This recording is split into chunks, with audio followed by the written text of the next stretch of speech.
Kunjungan kerja Menko Pangan Zulkifli Hasan disambut baik Rektor IPB University. Rektor mendampingi Menko Pangan saat berkunjung ke Agribisnis and Technology Park Senin kemarin.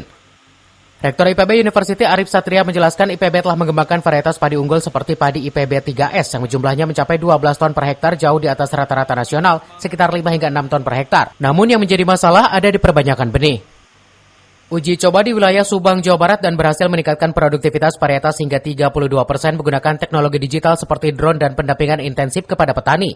Dan IPB University berkomitmen akan terus melakukan pendampingan bagi para petani di Jawa Barat khususnya.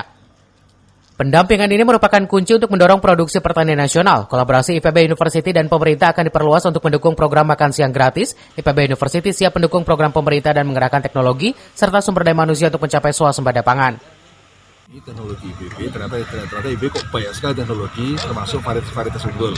Karena IPB sudah punya IPB 3S yang 12 ton per hektar, di mana rata-rata nasional itu masih 5-6 ton per hektar, 5-6 ton per hektar. Kita sudah 12 ton per hektar.